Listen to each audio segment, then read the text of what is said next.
right, let's talk brushes. It is good when you're painting to have a variety of sizes, types of bristle, shape of brush. These are ones I typically work with. Some are hog bristle. This is a hog's bristle brush. A real sable brush, a Russian sable. This is a Da Vinci size 10. Also Da Vinci, this is a size 8, and this is a synthetic sable. This is a flat. Brushes make different types of marks. They hold the paint in different ways and allow you to describe the shape of your objects in different ways. I'm a very brushy painter. I like a brush that holds a lot of paint. And some of these brushes are very old. This is a brush that came from Pearl Paint. Pearl's been out of business probably 15 years, if not longer. I still paint with this brush. I've been using it for years. I have no idea how old this brush is. This is a brand new brush. I have never even used it. I just got this one. This is a Da Vinci size 5.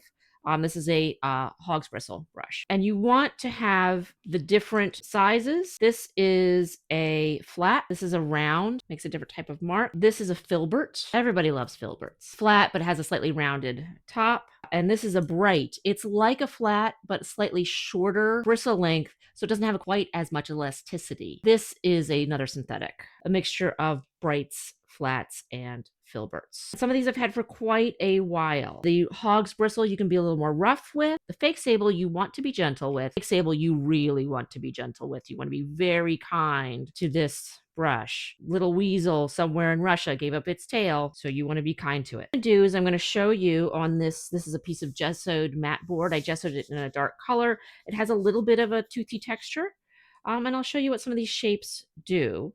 So we're going to use, I have here, this is a Da Vinci size 5 hog's bristle flat brush, brand new. And then this is also a flat. This is a synthetic sable. This is a filbert, and that's a round. We'll come back to those. You want to load the brush. You are going to hold the brush sort of further out with your hand like this, not like a pencil. And essentially it becomes an extension of your arm. When you go to paint, you're painting from the shoulder all the way to the brush bristle. You just lay it down and drag that paint down. See, this holds quite a bit of paint. Nice square shape there. Now if I use the side of it, I can make a line like that. And I'm doing a brush like this. Sort of, I would call this scumbling this on. So this is same shape type of brush, but different bristle, different brand, different size. This is a size 8 Da Vinci fake sable. So again, so we're going to drag it down. So again, nice shape, nice lines on there. This is what the side could look like. A little more paint. Creates a fairly smooth space there. Let's look at a filbert next. This is a hog's bristle filbert. This is size 4. This is a Winsor Newton brush. I'm going to really load it up there. I'm going to drag that down. You can see you got a nice rounded edge there. Really holds a lot of paint. More paint on there. Give you a side. That's what the side might look like.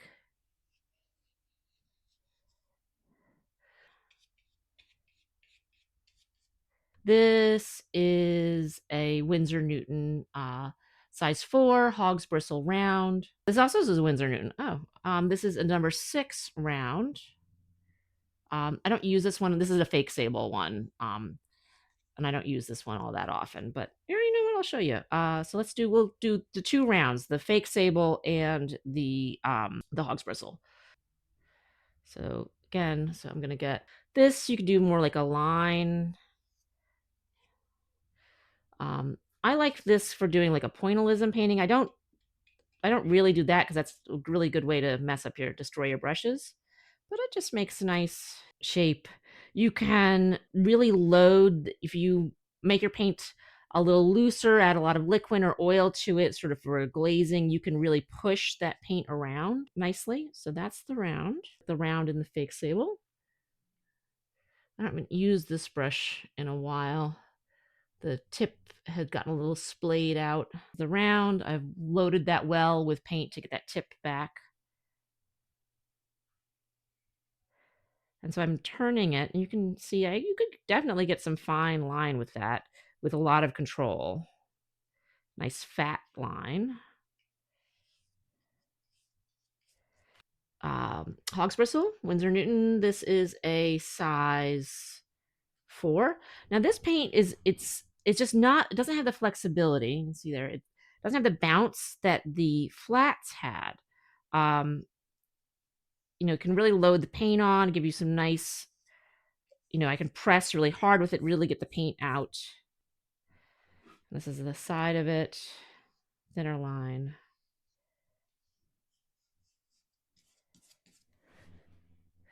This is the also a bright, and this is a synthetic fiber. This is a Princeton brush. It's a little bit bigger. A nice, again, a crisp edge. Really, this synthetic one has a really nice, gets a really nice straight line. Different types of brushes, different types of line work. I'm going to show you how these brushes layer on top and how you can kind of pick up some of this paint that's there with, particularly with a hog bristle brush. So if you needed to erase a line, you could use a palette knife and scrape it away, but you're going to still see a lot of residue there. I have here, this is the bright, so it's a shorter bristle. It doesn't have as much elasticity. It's pretty stiff. Pull away a little bit, or, so we'll go over here where you got some nice thick paint. I can just lift up a little bit.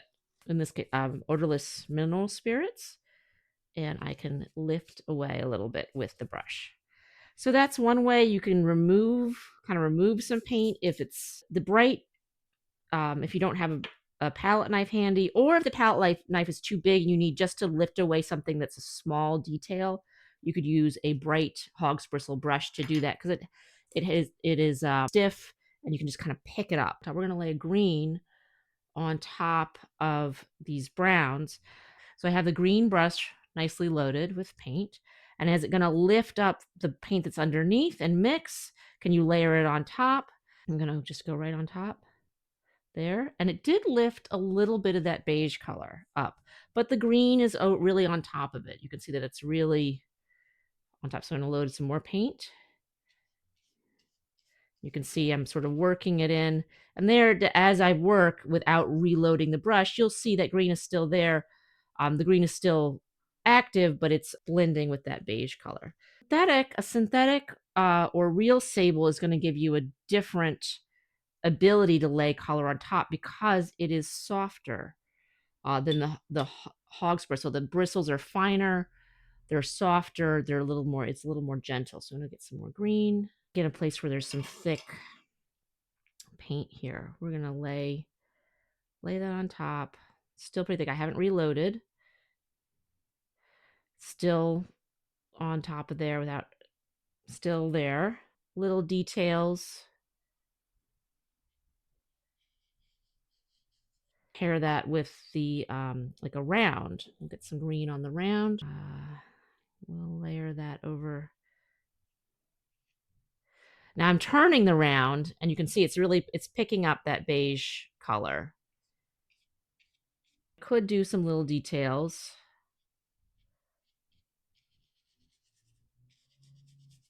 And they sort of mix.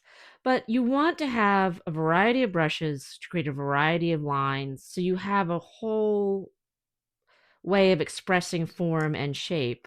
And that's one of the things that sometimes when I work with students who are new to painting, there's the gross motor skill of trying to hold the brush, load the brush, knowing how much pressure to use with the brush.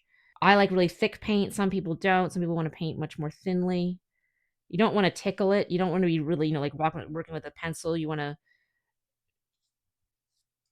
I would suggest, as you are learning to paint, practice with different brushes. Treat yourself to a variety of brushes at the store. There's lots of different makers and different price points. And if you take good care of your brushes, they will last a long, long time. When you see a brush that is $35, you say, oh, that's a lot of money. But if you take good care of it, it could last you years. I sometimes work with students where the entire painting is just they're painting it with one brush, and it's just this after over all same direction. Whereas I think it's good to have Work in a couple of different directions. Use the side of your brush. Figure out all the different shapes and ways that you can describe form with the brushes you have, and treat yourself maybe to one size, of a round brush, a size of a flat brush, a bright brush. Go to the art supply store and feel the brushes. See, like, is that a bristle that you like the feel of? And follow, subscribe. Feel free to ask me any questions, please. So thank you again.